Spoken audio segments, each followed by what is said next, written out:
All right, guys, what's good? I have a client booked in very shortly. They've already arrived at the center in my happiness studio. So what I'm going to do is I'm going to start the video here, and then we're going to move into another video where I'll be explaining more in depth about these ideas, okay? So I'm Sumit Chatterjee from the Flow Zone Academy. I'm a flow state coach. I'm a peak performance consultant. I help people tap into the zone. I'm also very interested in transcendence, mysticism, and altered states of mind, specifically enlightenment and things of this nature. Today we'll be speaking about alchemical healing, okay?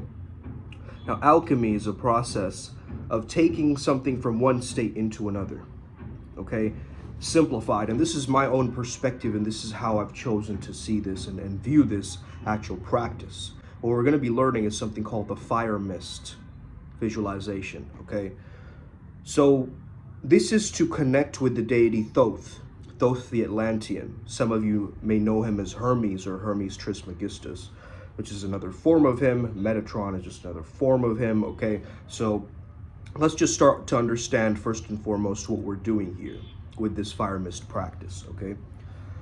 So what you want to be doing is you want to close your eyes and imagine there is a fire in your belly, okay? A fire burning up like a kundalini rising, fire burning up. At the center of your core is an akashic egg or an etheric egg, okay? Akasha, related to sky or ether, okay? It's burning and crackling and fizzing this akashic egg internally. And this is creating a mist, and the mist is wafting up into your higher chakras, okay? So the energy of the egg breaking and cracking is creating a mist that is wafting up higher and higher and higher. The smoke starts billowing up and up and up, creating a pillar to source consciousness, okay?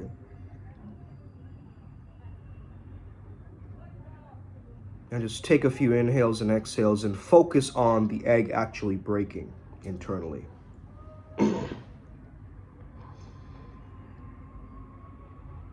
As the egg is broken, you are everywhere and nowhere at the same time. So from this space of 0 point, you can now call upon Thoth. And I want you to focus on one particular power word. Now, why do I do this? I want your consciousness to be single-pointed to enter Thoth's domain or his temple, okay? You cannot go into this realm unfocused, scattered. So this is why we're giving you a power word to repeat 7 times, charging up your 7 chakras using this mechanism, okay? So inhale. Send your power word to your root chakra. So it could be any word that you choose. I choose flow. So let's go with flow.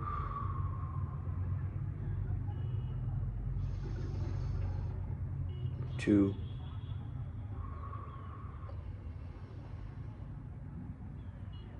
Number 3.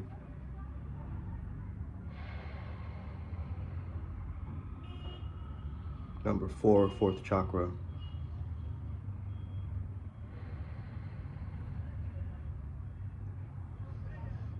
Number 5.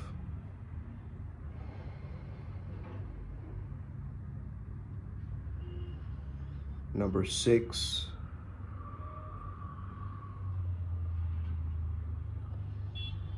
Number 7.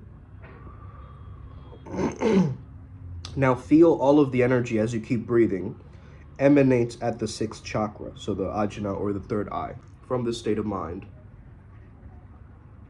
You will now call upon Thoth. Thoth, give me the powers to transform, transmute, and heal myself. Okay? And what he will do is, from the Akashic egg, he'll shoot out energy into all of your limbs. And so basically we're using our hands because our hands are very, very important in healing. Okay? our hands hold a lot of different chakra points. So what Thoth will do is he will touch each finger separately. So you imagine the visualization where he's giving you energy. 1, 2, 3, 4, 5. 1, 2, 3, 4, 5. So charging up all the fingers. Then on the inside of your palms, there will be an eye that opens up. Okay, like a Hamsa hand, if you've ever seen one. Right? So on both hands, you have an eye that you can now see using your hands, basically. Okay, so that's the visualization and that's the understanding. So now I want you to just explore looking at the different aspects of your room with these eyes and how that changes your perspective. Okay, good. Just explore it, the depth of that. Okay, the two eyes looking at each other. Okay, and prayer hands now, so that both eyes are looking at each other. Inhale, exhale. Now I want you to imagine with 7 breaths, you close each of the chakras up. So now you're disconnecting from this practice. So as you exhale, close the crown. Close the 6th chakra. Close the 5th chakra. Almost like it's charging down, like you're pressing on buttons. Close the 4th chakra. Close the 3rd chakra. Close the 2nd chakra.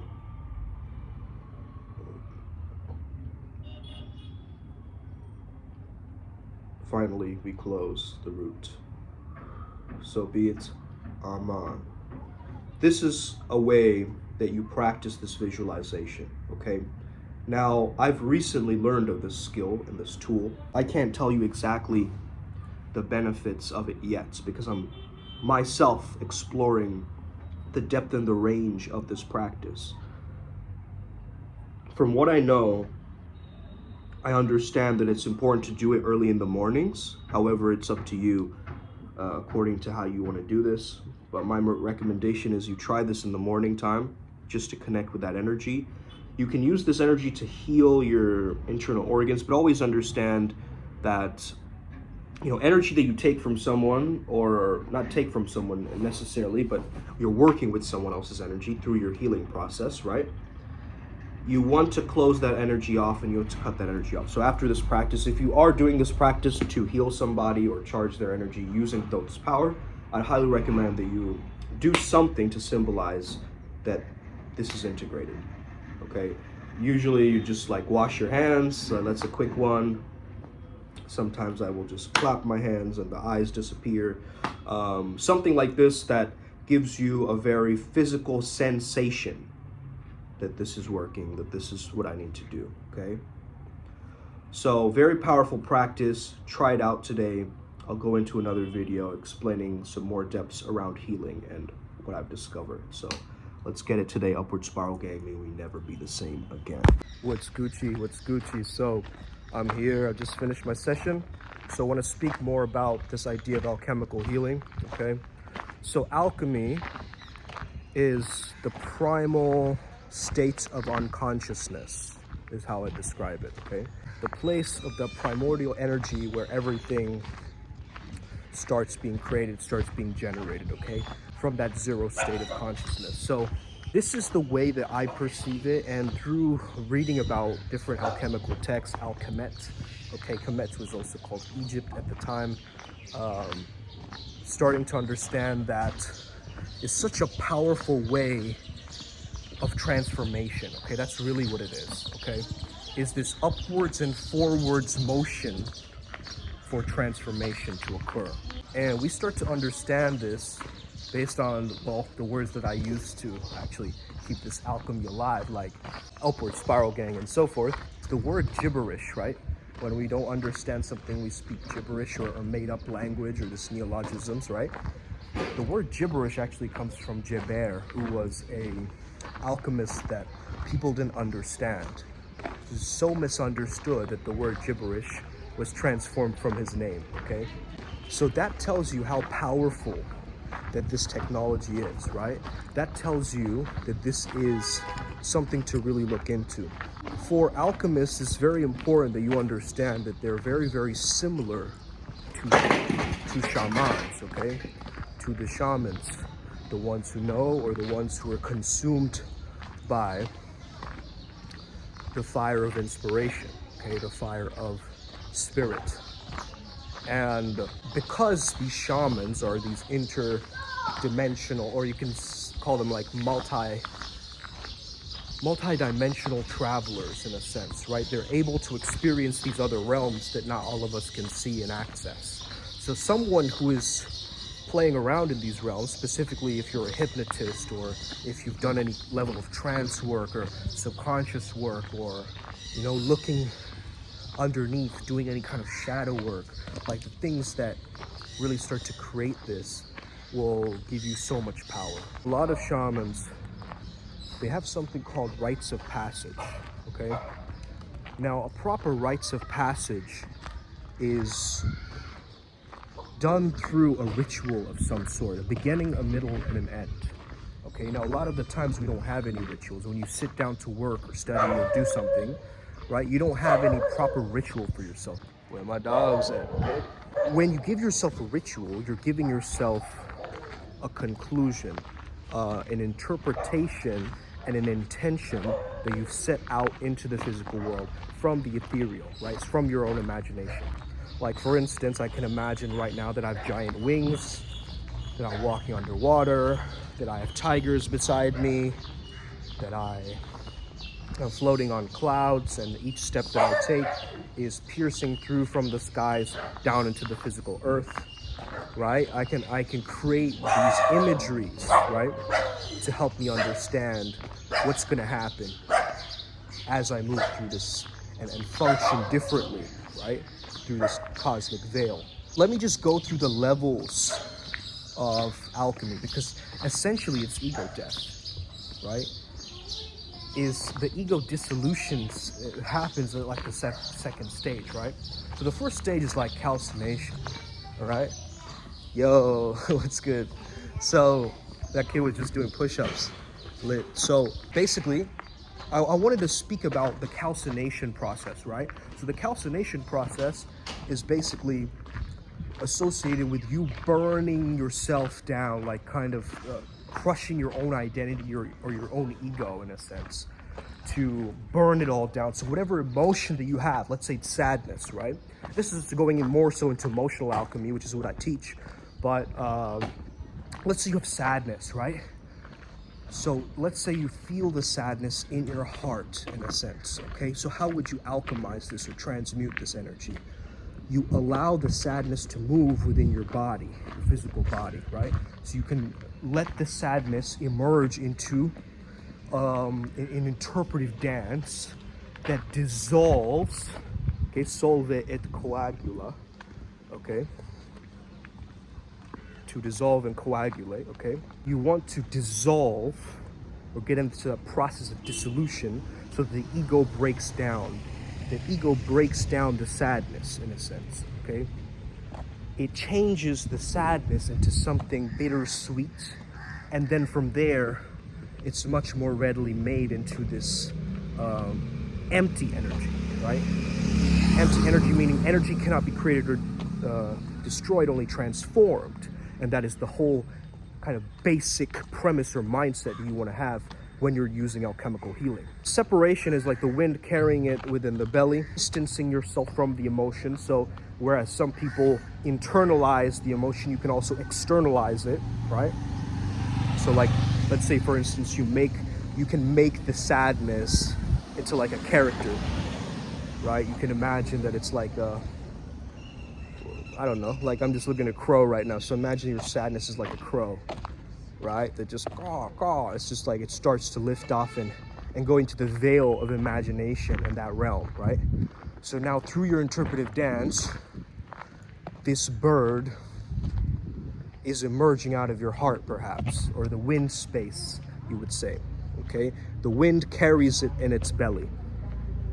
So through the breath, you're shifting the sadness into this raven or this crow that comes out of your heart, and it's set free. Okay, so that's the separation. First of all, you've separated it, you've let it go. Then we have the conjunction.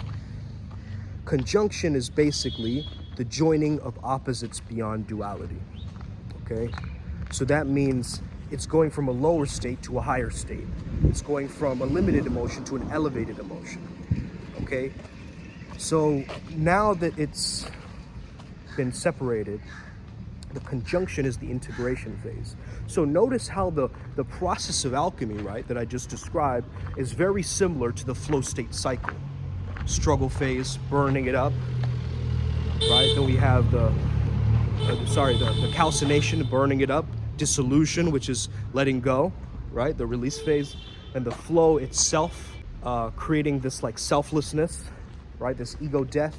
And then finally we have rest or recovery, where, you know, we've integrated everything. It's really important that we start to understand these old magical principles from the lens of modern science, specifically flow state, which is my fascination and has been my fascination for the longest time since, you know, I was probably a small little infant, right? And I came into this world being in the zone, and I didn't even know what it was until I started to study it. Hey, thank you, bro. He liked my hairstyle. So he's got a similar one. A, mirror, you know, right? Real, recognize real. So basically that is the process of healing, man.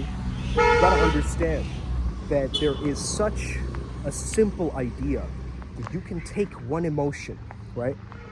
Dissolve it internally and let it go, and then have a new emotion that takes its place, right? That makes you feel so expansive and positive, right? You can take a negative emotion, neutralize it, right? No ego attachment, no storyline, you know, it's just a fact. What's happened has happened, right? You get to neutrality, where you're in that gray area and you're not like leaning so much to one spectrum, one side of the spectrum, but you're able to have that balance. And that balance, it is that separation, right? You're breaking that separation. When you're doing that separation, it's like this, and then the conjunction eventually blends all of that into non-dual, or Advaita, right? In Advaita Vedanta, they would say it's non-dual, right?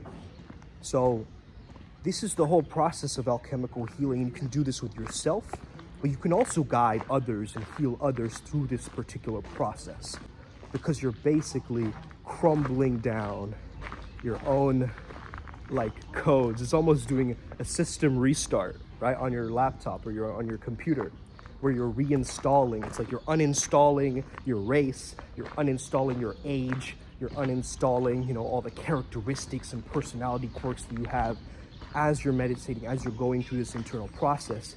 And eventually you're coming from this primal or primordial space where it's floating around in nothingness, right? You let it go. One way actually that I highly recommend for all shamans and alchemists to use this skill set is to basically, when you feel this charge of energy, and the exercise that we did in the beginning, right? Where you saw the eye on the hand, right? With that practice, when you're getting this energy reserve, just try and rub your hands together, right? As you rub your hands together, I'm seeing if I can just put this somewhere. So you can rub your hands like this, and notice that there's a subtle energy in between them, right? So if this is a lot for you, if you feel like there's a lot of energy here, you have a very good connection to your subtle energy. But what you can also do is, you can use this excess energy, or if you're feeling very anxious or these negative emotions arising in the body, you can actually send it to nature. Because nature is used to be biodegradable, be able to recycle everything. So you can literally take a hand and, you know, as a shaman, send it down to earth. And that makes you a powerful individual, because you don't need to hold on and suppress and repress all these emotions, man. You can actually let them go and start to function and flourish as a high value, high self-esteem individual, at the same time connected to the mystical world, right? So alchemy is basically, the idea is that you have a foot in both worlds, in the metaphysical world as well as the physical world. So just through that, I will leave this video here. I hope you have an incredible day. May the flow be with you and stay legendary. Let's get it, upward spiral.